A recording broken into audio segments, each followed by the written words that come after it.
Boa tarde, meus irmãos. Nós vamos começar o nosso estudo bíblico dessa tarde, introduzindo ao nosso estudo o livro dos Juízes.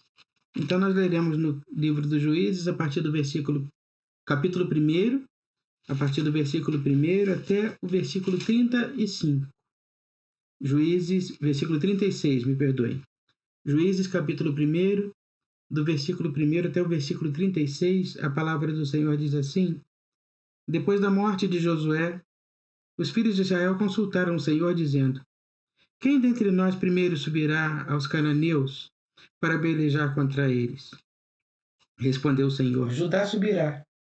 Eis que nas suas mãos entregarei a terra. Disse, pois, Judá a Simeão, seu irmão: Sobe comigo a herança que me caiu por sorte, e pelejemos contra os cananeus, e também eu subirei contigo a tua, que te caiu por sorte. E Simeão com ele subiu a Judá, e o Senhor lhe entregou nas mãos os cananeus e os ferezeus, e feriram deles em Bezeque 10.000 homens. Em Bezeque encontraram Adoni-Bezeque, e pelejaram contra ele, e feriram os cananeus e os ferezeus. Adoni-Bezeque, porém, fugiu, mas o perseguiram, e prendendo-lhe, cortaram os polegares das mãos e dos pés. Então disse Adoni-Bezeque: 70 reis a quem haviam sido cortados os polegares das mãos e dos pés apanhavam migalhas debaixo da minha mesa. Assim como eu fiz, assim Deus me pagou. E o levaram a Jerusalém e morreu ali. Os filhos de Judá pelejaram contra Jerusalém e, tomando-a, passaram-na a fio de espada, pondo fogo à cidade. Depois, os filhos de Judá desceram a peleja contra os cananeus que habitavam nas montanhas do Neguebe e nas planícies.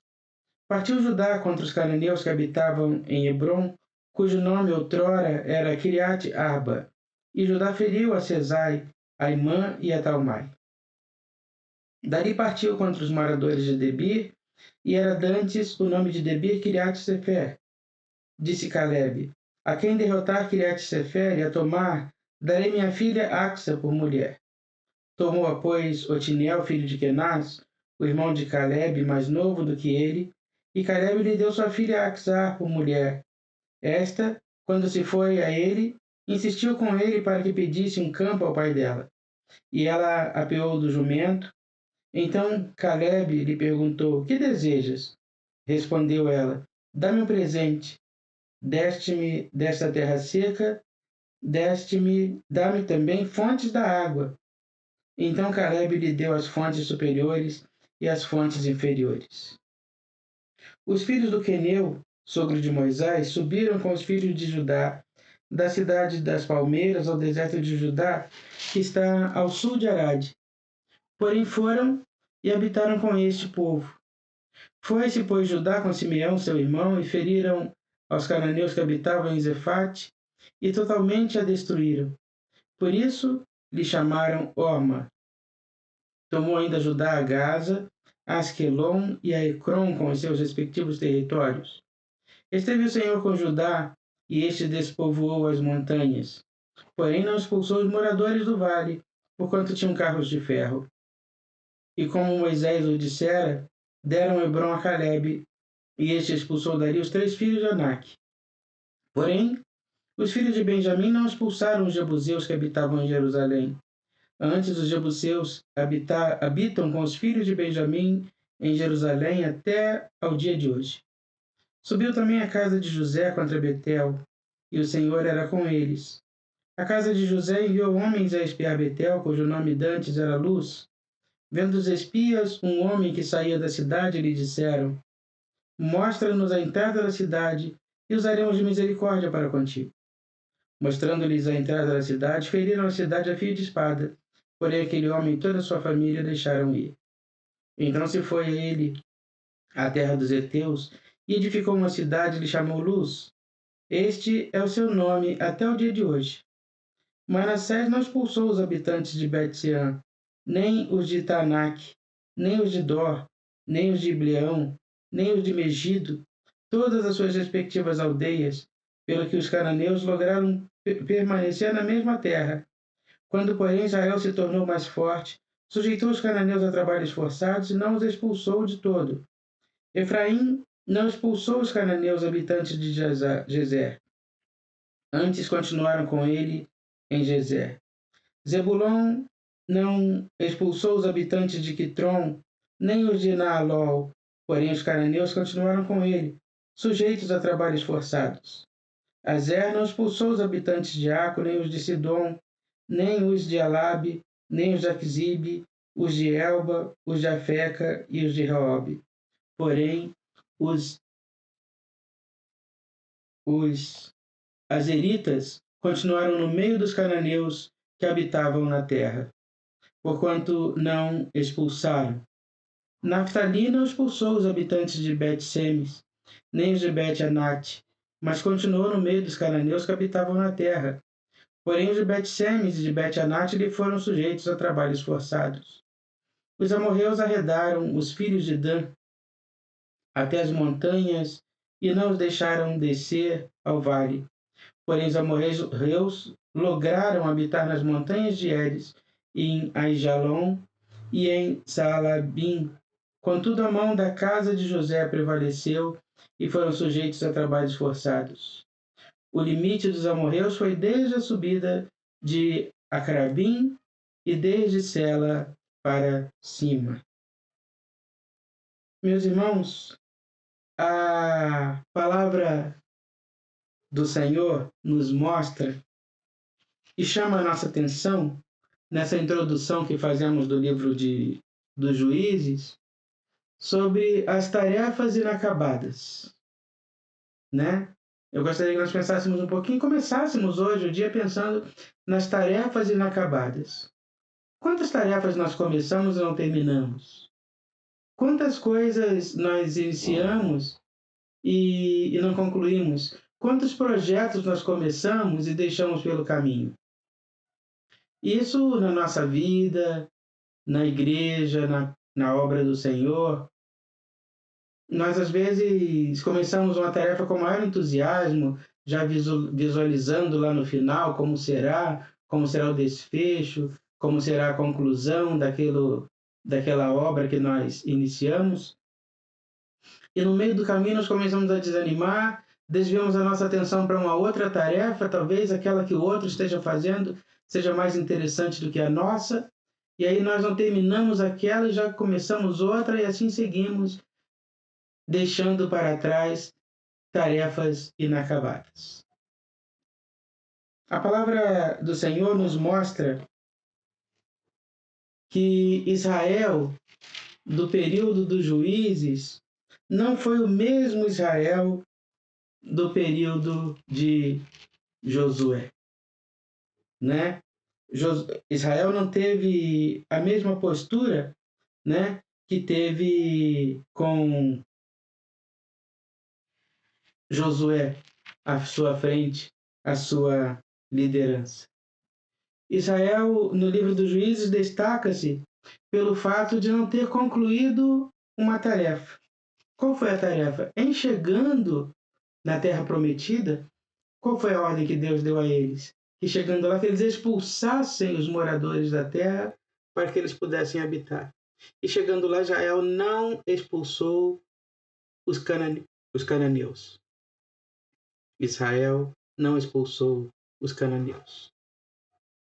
E porque Israel não expulsou os cananeus, Israel conviveu com os cananeus.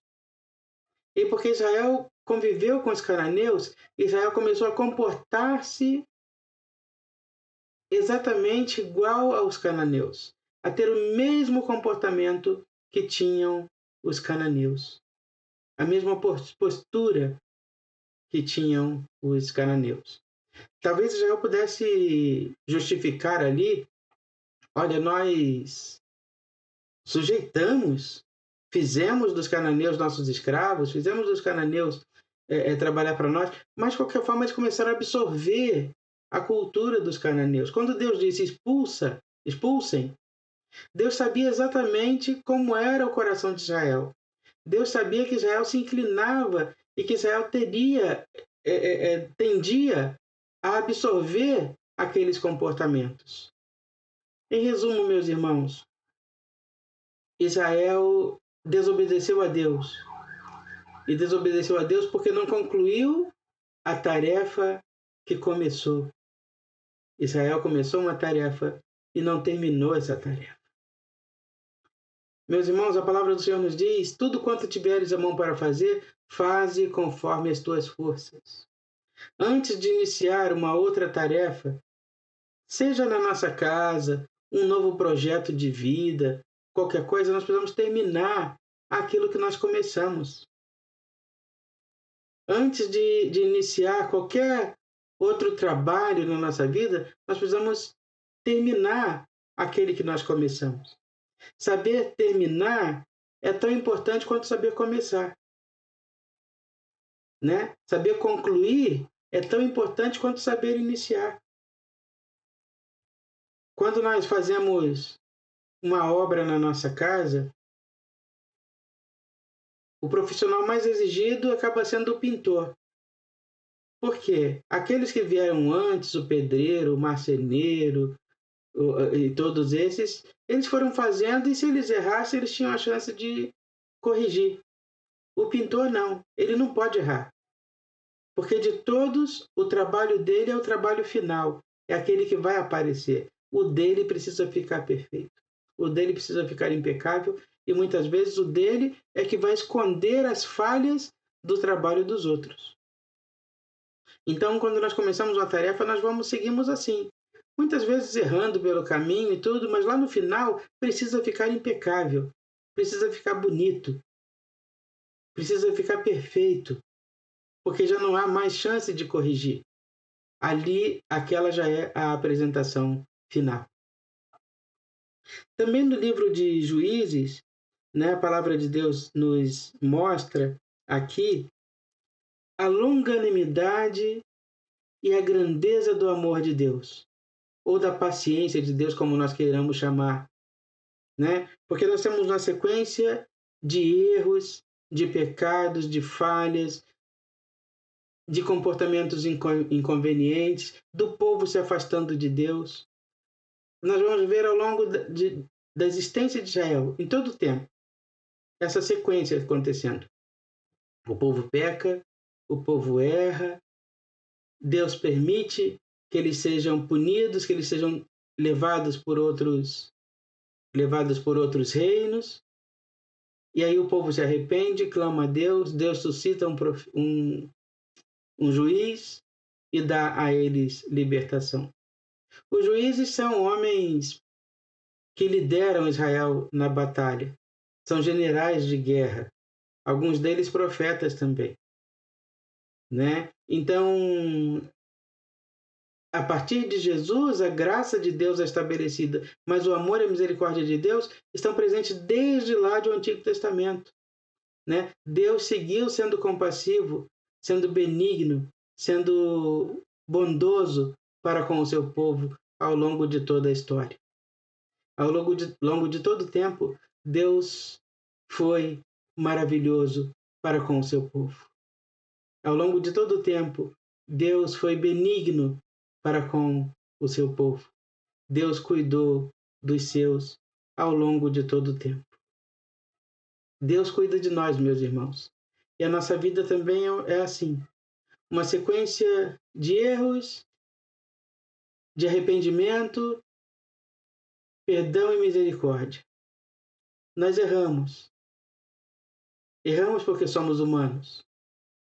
E Deus, que olha com um olhar bondoso, generoso de Pai, está sempre pronto para nos perdoar os nossos erros, as nossas falhas, e nos dar uma nova chance, assim como Ele fez com Israel.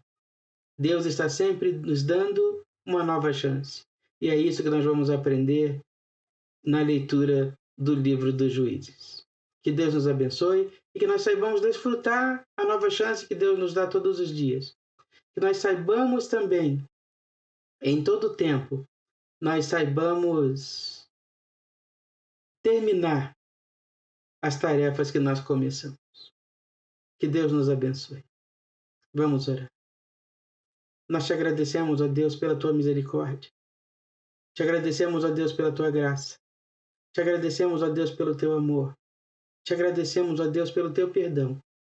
Te agradecemos, Santo Deus, porque tu não olhas para os nossos pecados, mas para a fé que anima o nosso coração. Por tudo isso, ó Deus, nós te agradecemos. E te pedimos, Pai, que tu sejas conosco. Que a tua presença, Santo Deus, seja garantidora da nossa paz. Que tu seja conosco em todo o tempo, nos guardando, nos abençoando e nos livrando de todo mal. Fica conosco, ó Deus, e dá-nos a tua paz. Nós te oramos, confiados no nome de Jesus, que nos ensinou a orar, dizendo: Pai nosso que está no céu, santificado seja o teu nome. Venha o teu reino, seja feita a tua vontade, assim na terra como no céu. O pão nosso de cada dia nos dai hoje, e perdoa as nossas dívidas, assim como nós perdoamos os nossos devedores. E não nos deixes cair em tentação, mas livra-nos do mal, pois teu é o reino, o poder e a glória para sempre. Amém.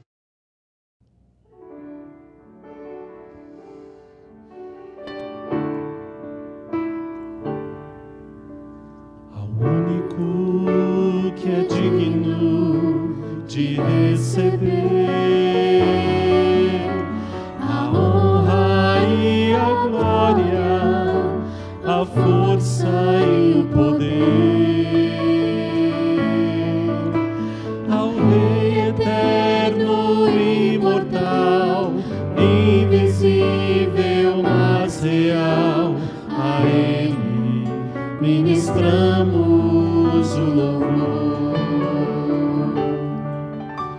Ao único que é digno de receber a honra e a glória, a força e o poder, ao Rei eterno e imortal, invisível, mas real, a Ele ministramos o louvor.